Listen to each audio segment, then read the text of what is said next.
Dana Corres, tenemos el placer de presentarles a Dana Corres, especialista experimentada en comunicación, promoción digital y gerente de proyectos. Dana genera estrategias de comunicación poderosas, pedagógicas, innovadoras e integrales que comunican asertivamente para transformar y mejorar el mundo en el que vivimos. Trabaja específicamente en comunicación para organizaciones sin fines de lucro.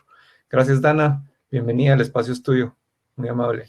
Muchas gracias a ustedes por invitarme. Estoy súper contenta. Tengo como muy claro que tenemos que trabajar en el modelo latinoamericano de hacer ciudad y que tenemos que pasar de esta copia del modelo anglosajón de hacer ciudad al modelo latinoamericano, que además ya tiene muchos aciertos y muchas cosas bien chingonas, ¿no? Como decimos acá en México. Les voy a compartir pantalla porque quiero como contarles varias cosas. Entonces, pues empecemos. Cualquier cosa, no sé si hay preguntas o sí, si hay una manera en que lo hagan. Ventana de la aplicación, acá está, muy bien. Ahí vamos.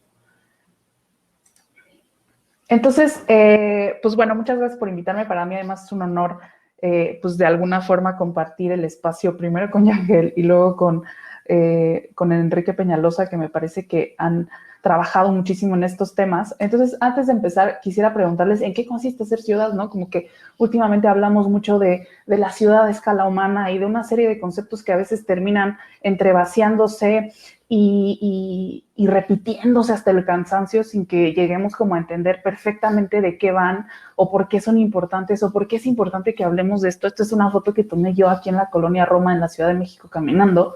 Y de una vez les pido disculpas si en algún punto escuchan al de los tamales o al del gas o al de, ¿no? Aquí en la Ciudad de México es súper común que la gente venda en la calle y entonces seguramente van a escuchar en algún punto la vida en la calle y cómo pues dependemos absolutamente de todo lo que pasa en la ciudad. Decía Enrique al inicio de su presentación que le parecía que ahora ya no se hace vida en ciudad. Yo difiero absolutamente de esta aseveración porque lo cierto es que en los países latinoamericanos sobre todo, y me atrevería a decir que casi en todos los países del mundo y las ciudades del mundo seguimos haciendo vida en calle, y que en específico el modelo latinoamericano de nuestras ciudades da para eso, ¿no? Entonces aquí en la foto, miren, eso no se ve. Ahorita les voy a enseñar qué es esa foto. Básicamente es un árbol que está en una esquina, en una banqueta en la colonia Roma, me parece que esa calle es Tehuantepec, pero vean, ¿no? Es un árbol de guayabas y seguramente este árbol lo plantó no la ciudad, seguramente lo plantó un vecino y me atrevería a decir que fue más bien una vecina, una mujer.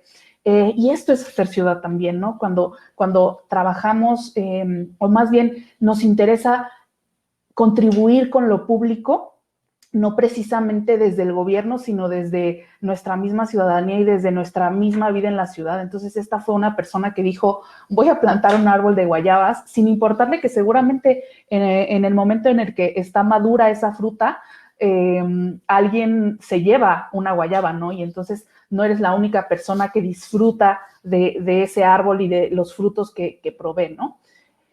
Este es el tianguis, ¿no? Que es como una cosa también muy común en Latinoamérica.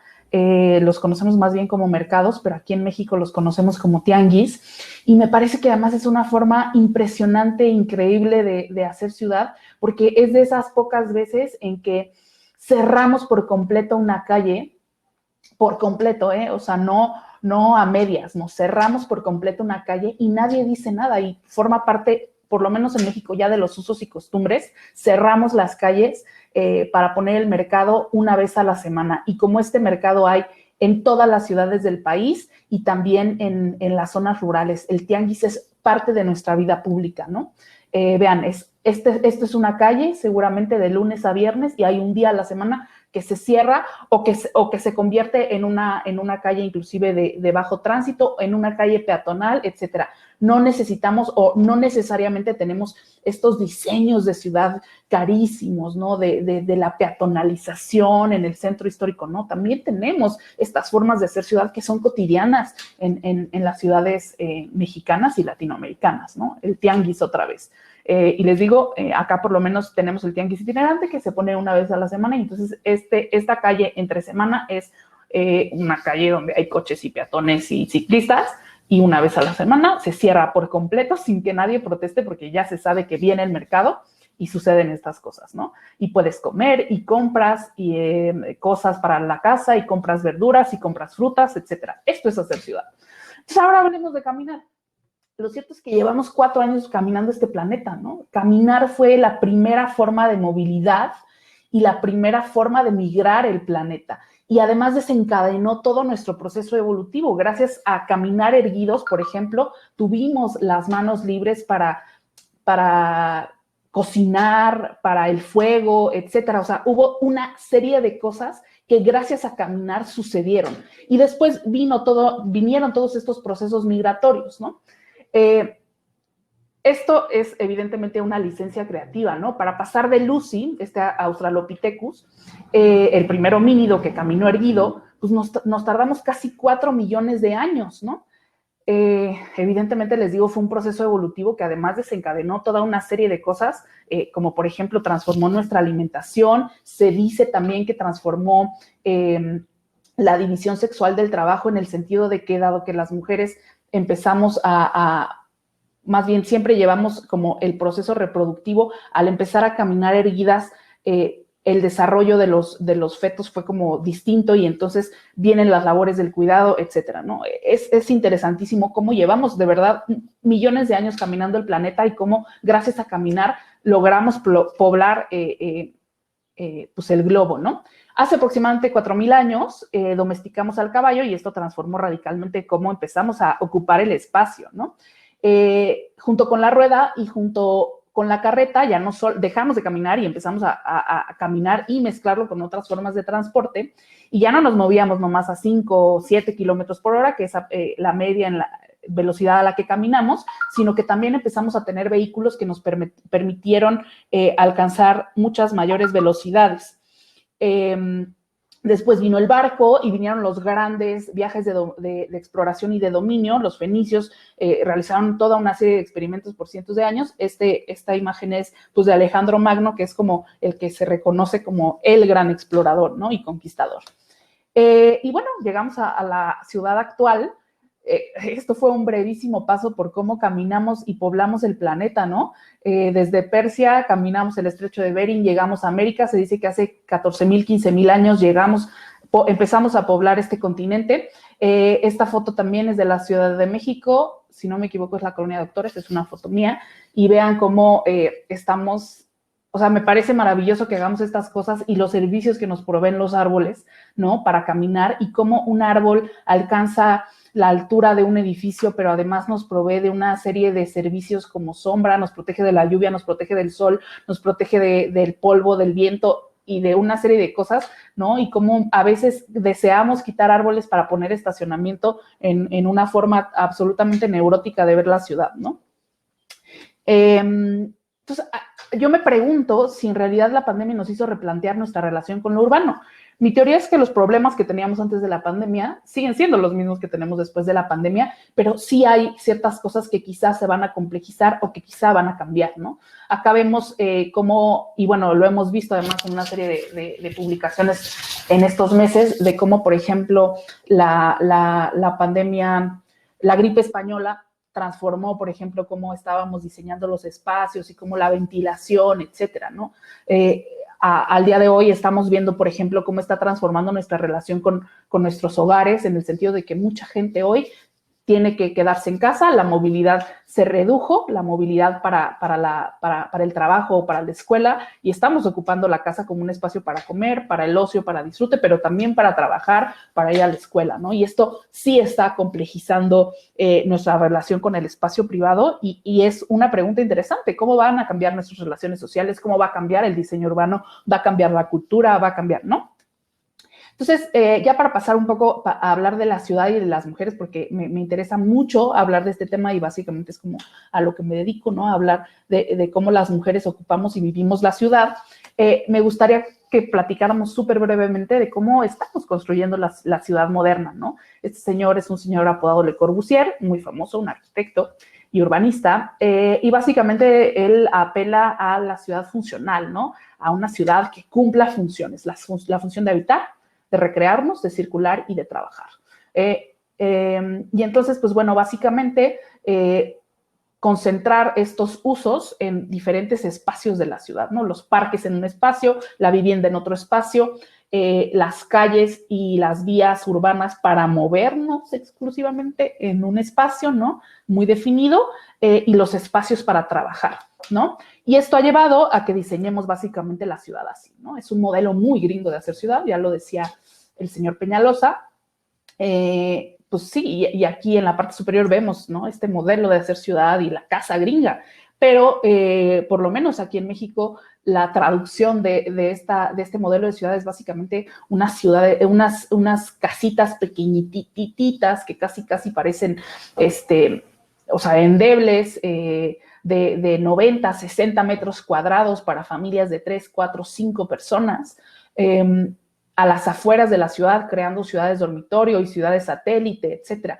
Y donde además justo no tenemos los niveles de inequidad que tienen otros países y que entonces están llevando a que no todo el mundo tenga acceso a un vehículo, como se concibe esta ciudad gringa donde la gente, o sea, donde hay más posesión de coches, y acá no tenemos eso, y entonces estamos además sin invertir en transporte público, y además un transporte público que tiene que ir cada vez más lejos y llevar servicios públicos cada vez más lejos, y entonces esto ha ido evidentemente en detrimento de nuestra calidad de vida, y entonces vemos que esta ciudad funcional que nos dijeron que iba a justo funcionar, pues en realidad no funciona, sobre todo cuando tenemos esta realidad ante un sistema económico que es absolutamente desigual. Entonces, básicamente, y también ya lo decía el exalcalde Peñalosa, más del 80% de la población vivimos en las ciudades en Latinoamérica, somos las mujeres las que más migramos de lo rural a lo urbano, y esto tiene que ver con oportunidades, con que hay cambios demográficos importantes, cada vez hay más mujeres liderando la realidad familiar, ¿no? Como jefas de familia, mujeres que además trabajan y cuidan, y que ante la falta de oportunidades en lo rural y la falta de posibilidades de acceder, por ejemplo, a la propiedad de la tierra, pues migramos a lo urbano, ¿no? A esto le llamamos un poco la feminización de lo urbano. Además, vamos a ser una generación llena de personas adultas mayores. Esto tendría que preocuparnos, cómo estamos diseñando las ciudades para que las personas adultas mayores, por lo menos en mi generación, que vamos a ser la cantidad más grande y más alta de personas adultas mayores en la historia de la humanidad, pues bueno, ¿cómo le vamos a hacer ante eso, no? ¿Cómo estamos construyendo las banquetas, las veredas, para poder caminarlas siendo personas de 70, 80, 90 años, ¿no? No solo eso, además el 50% de las personas usuarias del transporte público somos las mujeres, y además somos quienes en su mayoría caminamos como medio de transporte. A continuación les voy a presentar unos datos de México, me disculpo porque sean de México, pero lo cierto es que lo que hemos visto a través de los datos es que estas cifras se repiten en toda Latinoamérica, ¿no? Y que en Latinoamérica caminamos un montón, usamos un montón el transporte público. Entonces, pues esta idea de la ciudad humana y la ciudad caminable, pues en realidad es que ya se camina en Latinoamérica y se camina un montón. La cosa es que pues no son las condiciones ideales para hacerlo, no son desplazamientos dignos, no son desplazamientos pensados en las mujeres, en los niños y las niñas, en las personas con discapacidad, en las personas mayores, ¿no? Entonces, bueno, por ejemplo, en México, ¿cómo vamos a la escuela? En su mayoría nos movemos caminando a la escuela, los niños, las niñas, los jóvenes y las personas adolescentes nos movemos caminando a la escuela. El 27% en transporte público, el 17% en automóvil, o sea, una mínima parte, y bueno, un porcentaje ahí, pues, bastante pequeño en bicicleta, ¿no? Sí tiene que ser una aspiración, que más gente se mueve en bicicleta, tiene sus complejidades, pero bueno. O sea, vean cómo nos movemos a la escuela, ¿no? Más o menos nos movemos igual siendo hombres o siendo mujeres, en estas edades, ¿no? Si se dan cuenta, conforme crecemos de edad y llegamos a la edad reproductiva, los hombres empiezan a ir más a la escuela, ¿no? La parte importante aquí que me interesa que ustedes vean es sobre modos de transporte a la escuela por grupos de edad, ¿no? Cuando somos niños y niñas, normalmente nos movemos caminando a la escuela y en transporte público, también en un porcentaje interesante en bicicleta, pero conforme vamos subiendo en edad, nos empezamos a mover cada vez más en coche, ¿no? O sea, vean, aquí cómo sube hasta los colores, los elegima, pero sí, en vehículo particular, pues nos empezamos a mover un poquito más conforme crecemos, ¿no? Pero cuando además dividimos esto por sexo, los datos son mucho más interesantes. Por ejemplo, veamos en transporte público. En transporte público nos movemos de formas muy similares, siendo hombres y mujeres. Por eso les decía que 50-50, podemos decir que mitad y mitad, hombres y mujeres.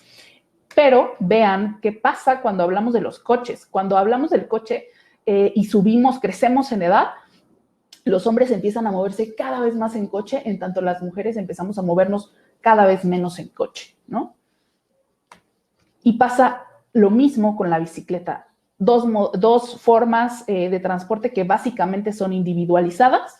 La primera es mucho más contaminante que la segunda. La segunda es una forma sustentable y activa de movernos, la bicicleta.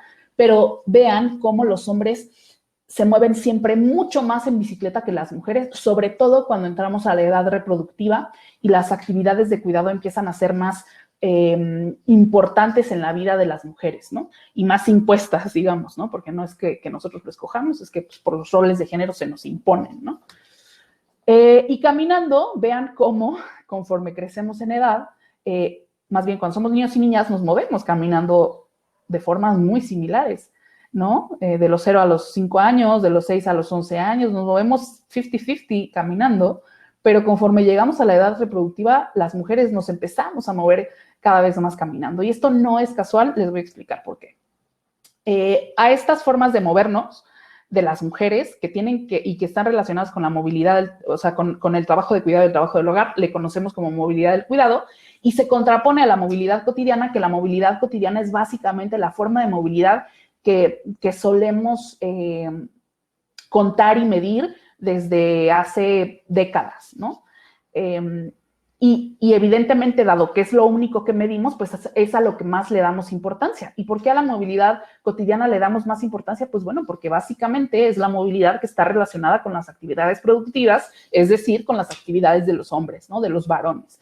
Y que además se considera históricamente que son las que contribuyen con el Producto Interno Bruto y con el sistema económico, cuando en realidad no es así. Las actividades reproductivas, la actividad el cuidado y el trabajo del hogar, en realidad sí contribuyen todo el tiempo con la economía de un país, aunque no se tome en cuenta, aunque parezca invisible y aunque, ¿no?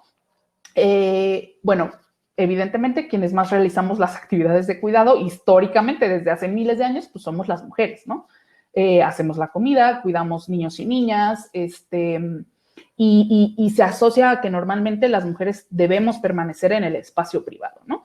Y la movilidad cotidiana, bueno, aquí les voy a platicar un poco cómo son la forma, el tiempo y la distancia de estos viajes. La movilidad cotidiana, la asociada a lo masculino, normalmente va de viajes pendulares, que son de un punto A a un punto B, es decir, de la casa al trabajo y del trabajo a la casa, y parten de las zonas habitacionales según la ciudad funcional hacia los centros de trabajo o las escuelas, ¿no?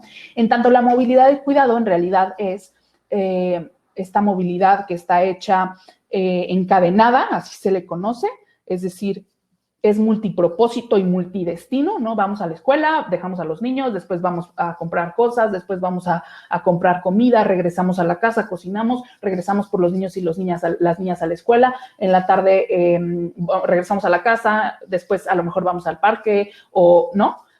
Llevamos a las personas enfermas, porque normalmente somos cuidadoras de las personas enfermas y las personas adultas mayores y las personas con discapacidad. Entonces, si se dan cuenta, las mujeres, además de todo, llevamos a cabo un servicio, esto es bien interesante y esto además no se nos reconoce. Las mujeres transportamos mercancías y transportamos personas absolutamente gratis, sin ningún costo para lo público, para la ciudad, más que nuestro propio tiempo y el propio costo de nuestro trabajo, porque en realidad este trabajo debería tener un costo y en parte el Estado debería asumir parte de ese trabajo. Entonces, bueno, estos viajes, además, la movilidad del cuidado son viajes de proximidad, son viajes más cortos en su distancia y dado que son variados y son muchos, pues las mujeres vamos a tener que administrar mejor ese tiempo y ese espacio, ¿no? Esto además llevará a que tengamos que sacrificar ciertas actividades y decir, no, pues no me da el tiempo para hacer todo esto, entonces, pues bueno, a lo mejor no trabajo o mejor pues, un trabajo de medio tiempo y peor pagado porque el tiempo no me da, ¿no? Entonces, esto también es bien interesante. Las mujeres ahora adquirimos o le sumamos a la movilidad del cuidado, a las actividades del cuidado, en realidad el trabajo, y es derivado también de estos cambios demográficos, entre que ya somos las jefas de familia o que tenemos que contribuir con la economía familiar, pues también tenemos que salir a la calle a trabajar. Entonces, también en realidad estamos haciendo movilidad cotidiana al ir al trabajo y también estamos haciendo movilidad del cuidado al realizar todas estas acciones, ¿no? En México, ¿cómo es esta forma de movernos? Esta es la encuesta de origen-destino para la Ciudad de México. Entonces, lo que les decía, ¿no? Los hombres se mueven mucho más en bicicleta, los hombres se mueven mucho más en automóvil, nos movemos de formas muy similares en transporte público y las mujeres caminamos mucho más.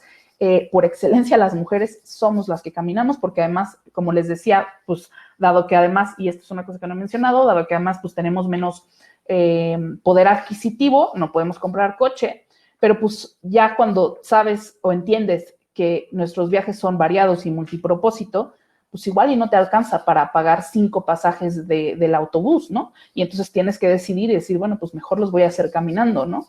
Y porque además tengo que moverme con niños y niñas, o sea, no es solo pagar mi pasaje, sino pagar el pasaje de más personas y esto incrementa los costos y entonces vamos a elegir caminar, ¿no? Es una decisión bastante lógica. Entonces, bueno, en resumen, los hombres básicamente se mueven en medios motorizados o en medios individualizados. Suelen ser viajes de una sola persona, no son viajes de acompañamiento. En los últimos años también las mujeres estamos haciendo más, o sea, llevamos una doble carga, como les decía. Históricamente, además, la movilidad cotidiana es la única que se mide, ¿no? Y entonces la movilidad del transporte se planifican para estas acciones y no para la movilidad del cuidado, ¿no? ¿Cómo es la movilidad del cuidado? Se hacen sobre todo caminando y, curiosamente, somos las mujeres las que, a diferencia de los hombres, más usamos los taxis, ¿no? ¿Por qué? Pues porque también es el que cumple con nuestras necesidades de cargar bolsas y cargar personas. Suelen ser viajes de acompañamiento, nosotras no viajamos solas. Implican el transporte de insumos de abastecimiento de consumo final, como comida y mercancías en bultos y bolsas. Les decía, las mujeres proporcionamos este servicio de forma gratuita al país. Y bueno, históricamente tampoco se miden. Sin embargo, son las formas más sustentables de moverse porque se hacen generando pocas o mínimas emisiones, ¿no? Y bueno, por último, les quiero contar rápidamente de esta metodología que está trabajando la Secretaría de Desarrollo Urbano, Agrario y Territorial. Yo les ayudé a construir esta metodología y básicamente lo que hacemos es analizar el espacio público a partir del sexo y de la interseccionalidad, ¿no? Es una herramienta integral de participación de las mujeres para incluirlas en el diseño, rediseño e implementación del espacio público y de la transformación de la calle, ¿no? Y utiliza diversos instrumentos, esto ya lo verán en los próximos meses si se meten a la página de la SEDATU, que es la Secretaría de Desarrollo Urbano, Agrario y Territorial aquí en México, y que se está aplicando además en el programa de espacios públicos, que es un programa muy grande actualmente aquí en México y que se está llevando a cabo en diversas ciudades. Entonces, bueno, básicamente, dado que la percepción de las mujeres importa muchísimo para nuestra toma de decisiones, pues analizamos no solamente la infraestructura, sino también la percepción y lo hacemos a través de 11 categorías, ¿no? Se hace. Las 11 categorías tienen que ver con el diseño o acceso universal, la iluminación, que para las mujeres es súper importante, la señalética, que también es bien importante para ubicarnos en el espacio, para obtener información de la calle, ¿no? El mobiliario urbano, que también para las mujeres es importantísimo, que haya bancas, que haya sombras, que haya espacios para a lo mejor sentarte a amamantar, que haya parques, bueno, eso viene en áreas verdes, por ejemplo. Espacios para el cuidado, que en Latinoamérica es una cosa para la que además nunca se planifica, es decir, nunca hablamos de lactarios o de parques para que los niños de verdad lo disfruten, ¿no? Normalmente los parques que construimos los hacemos desde una visión absolutamente adultocentrista y normalmente diseñada por hombres, ¿no? Usos y equipamiento, es decir, que en estos polígonos, si entendemos que las mujeres se mueven en polígonos más cortos, nos toca ver los usos de suelo de esos espacios y ver si en esos espacios hay hospitales, si hay farmacias, si hay supermercados, si hay mercados, ¿no? O sea, toda una serie de usos y equipamiento que deben existir en esos espacios, áreas verdes que para las mujeres y para las actividades de ocio son importantísimas, ¿no? No solamente porque nos proporcionan una experiencia estética distinta, sino porque también, dado que caminamos, ¿no? Como les mostré la fotografía del árbol, pues es súper importante que estos desplazamientos sean dignos y sean agradables y sean disfrutables, sean seguros, etcétera. La movilidad tenemos que planificar. Normalmente hablamos y pensamos en el transporte público, pero tendríamos también que estar hablando de banquetas y de veredas, ¿no? ¿Cómo estamos planificando las banquetas para que estas, lo mismo, sean seguras y sean dignas, ¿no? Vean esa foto ahí, pues en la banqueta latinoamericana de los últimos 20 años, en realidad las personas no cabemos, hacemos banquetas y veredas absolutamente indignas y angostas, ¿no? Los olores, higiene y sonido, esto evidentemente tiene que ver más con percepción, pero para las mujeres es muy importante y además moldea cómo estamos percibiendo el espacio y si decidimos o no salir y por lo tanto si accedemos a ciertos derechos y oportunidades como por ejemplo la educación y el empleo, ¿no? Nosotras las mujeres, por ejemplo, cuando caminamos, si percibimos un olor, por ejemplo, a orines, en automático nos ponemos como a la defensiva y nuestro cuerpo se tensa, como decían las compañeras. Entonces nuestra forma de vivir y de percibir el espacio y la calle es absolutamente distinta como la viven los hombres, ¿no? En ese sentido, la seguridad es una cosa súper importante, ¿no? Entonces, bueno, básicamente esto lo pueden revisar en la página de la SEDATU, pero es bien interesante que ya en México estamos integrando la visión de las mujeres para hacer las calles y la verdad es que esto es una tendencia y lo vamos a seguir viendo en los próximos años. Entonces, bueno, si bien es cierto que esto, regresando a la pregunta inicial de cómo hacemos ciudad, si bien esto, ¿no? es una reconquista, ¿no? Ver a ciudadanos y ciudadanas haciendo ciudad al, por ejemplo, pintar cebras, lo cierto es que también tomar el fresco es una forma de hacer ciudad y las señoras, por ejemplo, lo hacen todo el tiempo en nuestras ciudades, ¿no? Cuando se sientan en la banqueta a platicar y a tomar el sol y a tomar el fresco, ¿no?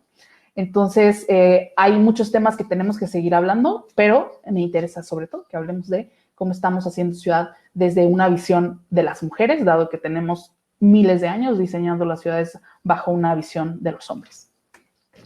Y eso es todo. Ay. Excelente, Dana, muchísimas gracias. De verdad, ¿no? Nos encanta ese enfoque en donde las cosas de género son importantes. Nos parece genial. Gracias por compartirlo con nosotros. Son cosas que no se estudian mucho. No hace mucho tuve acceso a un estudio muy similar a lo que tú presentaste sobre los viajes, los niños, las mujeres y estas poblaciones más vulnerables que nosotros los hombres, que nos es más fácil movernos en todos los sentidos y la cantidad de viajes que ustedes provocan.